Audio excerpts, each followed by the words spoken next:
Bienvenue à vous la famille. Des rocs s'effacent, le rocher, la pierre. C'est cette pierre que nous construirons l'église. Hein? C'est cette pierre, Jésus, qui est le rocher. Les amis, j'espère que vous allez bien. Moi ça pourrait aller. Hein. Là je sors du médecin. J'ai pas mal de bilans sanguins, il ne faut jamais négliger sa santé, hein, surtout quand on arrive à un certain âge. Il faut faire attention. Il faut faire attention et préserver sa santé, c'est important. Il ne faut pas négliger ça, en fait. Donc, moi, je bifurque pendant ce temps-là, parce que je suis censé être en vacances après, hein, je reprendrai le travail en septembre. Et j'en profite pour voir pas mal de vidéos. Vous voyez, ça me donne des idées de chaîne YouTube pour qu'on puisse avoir une plus-value sur cette chaîne en fait. Et de parler de choses concrètes. Et pas seulement de Congo-ça ou je ne sais pas quoi. Donc c'est très important d'être alerte. Et là, je m'adresse aux personnes solo. Les parents solo sous l'eau, comme je l'ai été, parce que ce n'est pas une fatalité. Quand je parle des femmes, des mères célibataires, c'est pour qu'elles s'en sortent elles aussi, tu vois. Parce que j'ai quand même ma petite expérience, ma petite contribution en tant que père célibataire, et ayant été dans une famille monoparentale, d'une mère célibataire qui nous a élevés. Et c'est pas évident d'être avec un homme qui fait tout et n'importe quoi. Que ce soit le père ou le beau-père par la suite. Non pas qu'il faille toujours indexer l'homme, mais faire comprendre qu'il y a des choses à respecter et des choses à faire avant de se faire respecter. Et moi je voulais revenir à cette histoire de soumission. Et souvent, maman Ange des Anceaux, que je salue, je ne sais pas si elle verra la vidéo, mais j'adhère à pas mal de choses de ce qu'elle dit. Donc, moi, ça m'aide en fait à m'immiscer dans certains sujets. Donc, si vous avez des sujets auxquels je peux aborder selon mon expérience, je suis tout à fait disposé à vous aider. Donc, c'est le but de la chaîne. Hein. C'est pas une chaîne masculiniste, hein, attention. Mais c'est une chaîne qui aborde aussi les sujets des parents solos.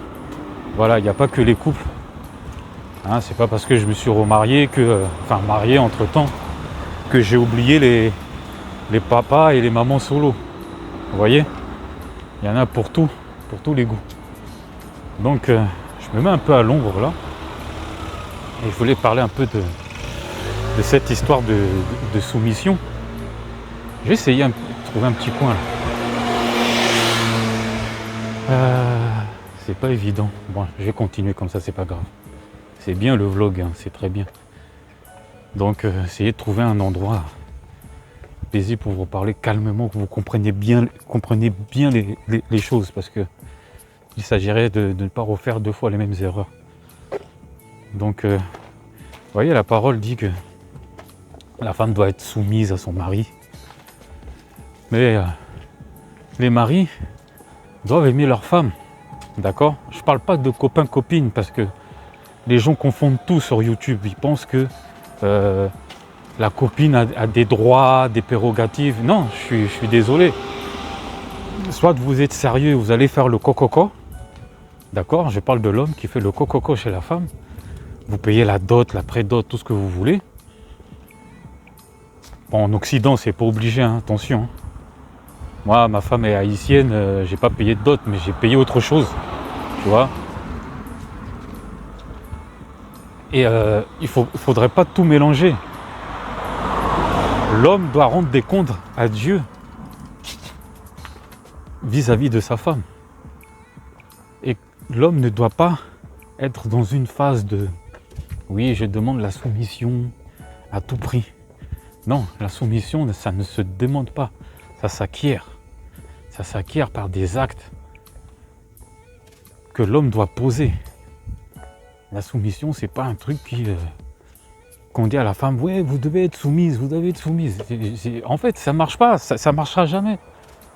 Ça marchera jamais. Ça, c'est de la misogynie, en fait. Plus vous êtes dans cette optique, moins elle sera soumise, en fait. Et c'est des hommes qui ne comprennent pas ça, qui tombent dans un certain déni. Voilà, je veux dire, chez les musulmans, la femme, elle est comme une serpillière. Et c'est dommage. Parce que eux aussi, ils ont des valeurs, ils les véhiculent. Et ça aussi, c'est quelque chose qui fait que il y a ce côté famille que j'aime bien chez eux. Tu vois, ils font beaucoup de choses en famille, ils font du business en famille.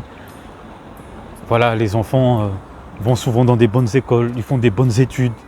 Et nous, les chrétiens, on est toujours dans cette histoire de femmes soumises, en fait. Et ça ne va pas, ça ne va pas. Parce qu'il y a beaucoup de problèmes par rapport à ça. Et ça, il faudrait qu'on change le mindset. Le mindset, il faut qu'il change. Et c'est dommage parce qu'il y a beaucoup d'hommes qui passent à côté de ça et qui ne comprennent pas ça, en fait. Qu'il n'y a pas que cette histoire de soumission. Bon, ça c'était pour l'intro. Et moi, je vais vous dire une chose. Quand maman Ange de Hanzo dit que les hommes africains, vous êtes nuls, vous êtes la dernière roue du carrosse. Elle a raison. Elle a raison dans le sens que c'est pour vous titiller, pour que vous puissiez vous bouger, en fait. Que vous fassiez les choses correctement. Il y en a, oh non, c'est qui celle-là, c'est qui cette sorcière? Alors dernièrement, j'ai vu des vidéos où ça insulte son physique. C'est vraiment n'importe quoi. Moi, ça m'énerve parce que moi, j'ai longtemps hésité à faire des vidéos, justement parce que j'avais un gros nez. Mais maman Ange m'a guéri aussi. En même temps, quand je voyais sa vidéo, il dit elle a un gros nez. Ah, donc il faut être fier de son nez, il faut être fier de ce qu'on est. Il ne faut pas seulement être dans un truc où on est tout le temps la victime. Et franchement, c'est une maman extraordinaire, comme toutes les mamans d'ailleurs. Donc, je vous invite à voir sa chaîne d'ailleurs. Hein, maman Ange des Hanzo. Hein, la légende, je cherchais le nom, la légende. Hé, la légende. Et je vais vous donner ma vraie définition de la soumission. Vous allez être surpris. Alors, bon, je passe par les coins d'ombre parce qu'il fait chaud. En même temps, il est 15h. Moi aussi, qu'est-ce que je fais dehors à 15h? Et toi aussi, Simon, toi aussi, t'es bizarre. Et moi, je vais revenir un peu dans l'histoire, dans l'historique. Vous savez, l'homme, il a toujours asservi la femme. Toujours, toujours. Que ce soit l'homme noir, que ce soit l'homme jaune, que ce soit l'homme blanc, l'homme rouge. Il n'y a pas d'homme bleu, hein. Ça c'est les schtroumpfs. Et ils n'ont pas soumis la schtroumpfette, ils n'ont pas réussi. Et la femme, elle a toujours souffert. Vous savez, en France, jusqu'en 1900, dans les années 1900, je dis bien, à l'époque, on dit oui, il y avait les os humains, ok, c'était les noirs et compagnie. On ne va pas revenir là-dessus, parce que là, vous n'êtes plus des descendants d'esclavage, de l'esclavage, donc il faut arrêter avec ça. Ouais, les gens sont racistes et tout. Et puis quoi encore? Et puis quoi encore? Vous allez être dans le marasme et tout ça. Ça existe, je ne le nie pas. Mais on ne va pas continuer à pleurer, quoi. Moi, la pleurniche, je déteste la pleurniche. C'est un truc que je déteste dans nos communautés, c'est les pleurnicheurs et les pleurnichards. Ceci étant dit, la femme a été considérée comme un bien meuble jusque dans les années 1900. D'accord? Jusqu'en 1975 en France, la femme n'avait pas le droit d'ouvrir son propre courrier. Écoutez bien, son propre courrier dans les années 1900. Et dans les années 90, elle n'avait pas le droit d'avoir son propre compte en banque. Vous entendez? Son propre compte en banque. C'était l'homme qui lui donnait la popote, comme on dit. Ça se fait un peu au Cameroun, en Côte d'Ivoire. Dans tous nos pays là-bas où la femme elle est obligée de quémander pour pour ses propres besoins, tu vois, que ce soit hygiénique et compagnie, elle est obligée de demander à l'homme ne serait-ce qu'un peu de pécule, quoi. Et par rapport à ça, vous avez des groupes, des francs-maçons. On dit souvent que ce sont les vainqueurs qui réécrivent l'histoire. Et ce sont les vainqueurs qui réécrivent aussi les manuels scolaires. D'où les dictionnaires, les définitions et autres. Donc ces gens-là, ils n'ont rien trouvé mieux que d'accoler un mot, d'accord, qui a été galvaudé, qu'on appelle la soumission. D'accord? Ils ont collé le mot soumission. Et en fait, c'était un mot qui était deux. Ils l'ont mis en un. Vous allez être surpris. Quand j'ai fait les recherches, j'ai appris que le mot soumission était en fait sous-mission. D'accord? Sous, S-O-U, S, trait d'union, mission, M-I-D-S-I-O-N.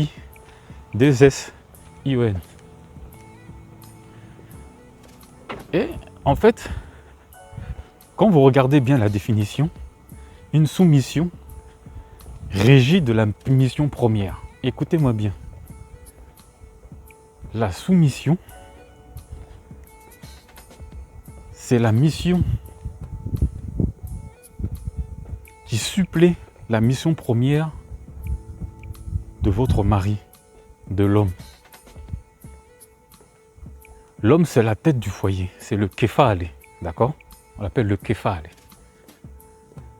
Je crois que c'est de l'araméen ou... Eh Seigneur, j'ai oublié. Et le mari, lui, il a sa mission première, c'est de s'occuper de sa famille. Il a une mission. Si je suis... Écoutez-moi bien, si je suis le président de mon foyer, la femme est mon premier ministre. J'ai une mission, d'accord? Et ma femme a une mission qui est en dessous. Elle a une mission qui est en dessous de celle de l'homme. Ce qu'on appelle une sous-mission. D'accord? Moi, j'ai une mission première, c'est de lui apporter la sécurité financière, spirituelle, physique en la protégeant. Et j'apporte aussi une éducation à mes enfants, spirituelle, physique en faisant du sport et éducationnelle. On dit que c'est souvent la femme qui éduque les enfants, mais je suis désolé, dans une famille monoparentale, quand le père n'est pas là, c'est une famille dysfonctionnelle. Pas de père, manque de repères. Et est-ce que le chien là va sortir? Bref, il y avait un chien hier là. Si, il sort, moi je suis un lion indomptable, je vais te tabasser. Donc, il ne s'agit pas de soumettre quelqu'un comme ça a été écrit dans le dictionnaire. C'est pas l'esclavage, on soumet, on asservit, on rabaisse. Non. L'homme a une mission première et une femme a une mission qui est en dessous de la mission de l'homme, d'où la sous-mission. D'accord? La femme aussi est protectrice, elle s'occupe du foyer, elle apporte l'amour, une chaleur dans le foyer, une chaleur où règne la douceur, d'accord? Et l'amour de Christ, Christ au milieu du foyer. Pour ceux qui sont chrétiens, on devrait être dans cette optique-là. Et pas dans une optique où on a servi la femme en disant ouais, elle est soumise, elle est ci, elle est ça. Elle doit faire la cuisine, c'est une serpillière. Il y a des hommes qui sortent sans leur femme, ils les laissent dans la maison, ils vont faire leur best life. Madame est à la maison avec les enfants, elle n'a pas le droit de voyager, elle part pas au restaurant pendant que monsieur sort avec ses copains. Je dis ça parce que je l'ai fait. Hein. Donc j'ai de l'expérience, donc je peux en parler. Si vous voulez des tips, voilà, n'hésitez pas, laissez des messages, c'est fait pour ça. Cette chaîne-là, elle est faite pour ça. Donc il y a des hommes qui profitent de ça pour asservir la femme sous une mauvaise définition. Donc mesdames, quand un homme vous demande la soumission, dites-lui que non, la soumission c'est d'abord régi de ta mission première. D'accord? Moi, avec ma femme, dans notre foyer, s'il y a des griefs, elle vient me voir et on organise un sénat, une sorte de sénat familial dans le foyer. C'est-à-dire qu'elle va me dire, voilà, réunion budgétaire, parce qu'elle, c'est ministre du budget, elle aussi. Tu vois, non? Donc moi, si j'ai ma mission première de payer les factures et le loyer, elle aussi, elle a cette autre mission qui est en dessous de ma mission, qui régit de ce que nous allons mettre en place. C'est un programme budgétaire, communautaire, statutaire, identitaire, tout ce qui est R là, vous mettez ça dedans. Et ensuite, vous parlez, vous discutez. C'est pas la guerre. C'est pas la guerre. Donc il y en a qui profitent de ça parce qu'ils ne comprennent pas cette définition-là de sous-mission, qui est une mission qui régit sous la mission première de l'homme et qui font tout et n'importe quoi. Ça brime les enfants, ça les bride. Il y a des hommes, ils vont à l'église, tu vois, ils vont même à l'église tout seuls, ils laissent la femme et les enfants à la maison dès qu'ils arrivent. Ou alors ils partent des fois avec eux de temps en temps pour montrer que oui, j'ai un costume, cravate, je roule un SUV Volkswagen, Touran, ça c'est du vécu. Et qui à la maison tabasse tout le monde. Il tabasse la femme, il tabasse les enfants. Ah, toi, va faire à manger. Toi là, qu'est-ce que tu fais là? Ramène-moi l'eau, je vais laver mes mains. Toi c'est là, va passer l'aspirateur. Toi va là-bas, fais ci, fais ça, fais ci, fais ça. Parfois il y a des mamans qui sont complices. Parce que ça apporte une certaine paix quand les enfants sont turbulents. Ça, c'est pas faux. Mais ça amène à où? Ça amène à un foyer perturbé, où les enfants sont perturbés. D'accord? Où règne la terreur. Il y a des foyers où le papa se comporte comme Pol Pot. Tu vois? Il y en a, c'est comme Staline. Il y en a d'autres, c'est pire, c'est comme j'allais dire le moustachu, mais il faut le laisser là où il est. Il y a beaucoup de mésententes, en fait, d'incompréhension. Et ça crée de la haine dans le cœur, de la crispation. Les enfants gardent ça, c'est comme les éponges. Un enfant se construit entre 0 et 7 ans. Mais s'il voit que des brimades, sa maman se faire crier dessus, frapper, surtout pour un petit garçon, il va reproduire fatalement la même chose. Il va reproduire la même chose. Et pour une fille, elle se méfiera des hommes. Elle ne voudra même pas avoir ne serait-ce qu'une relation amicale. Elle se méfiera. Ou des fois c'est le cas contraire. Si elle a eu des attouchements, elle se laissera aller avec n'importe qui. Voilà.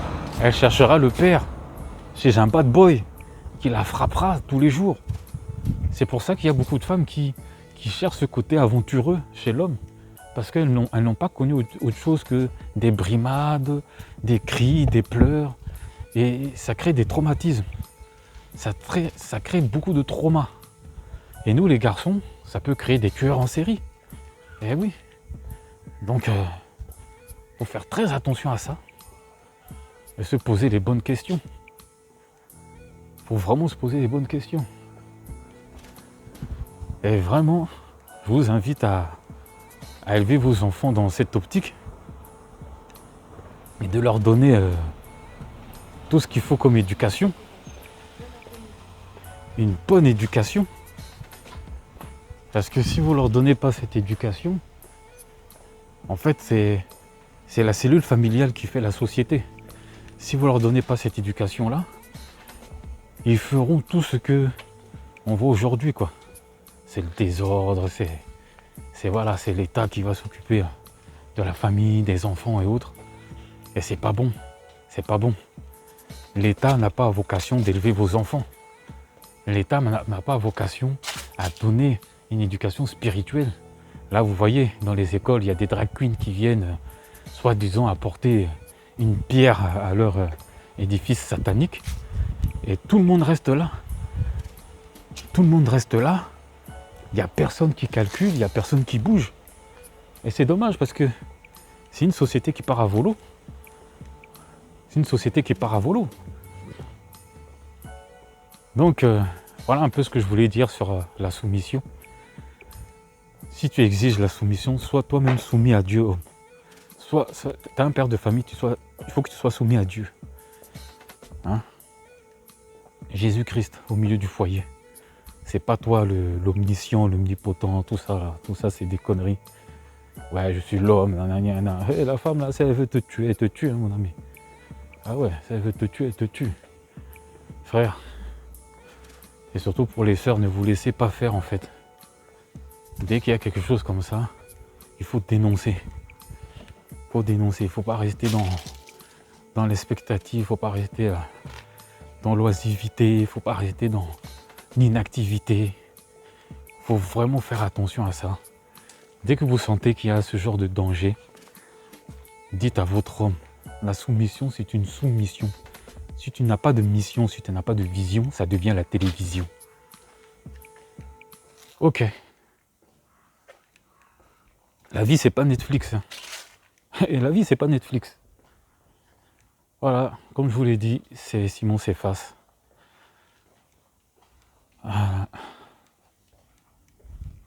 Il faut que je trouve une phrase d'accroche pour terminer parce que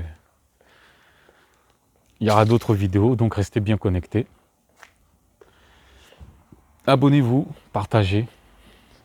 Et puis on se dit à la prochaine. Allez, tchuss!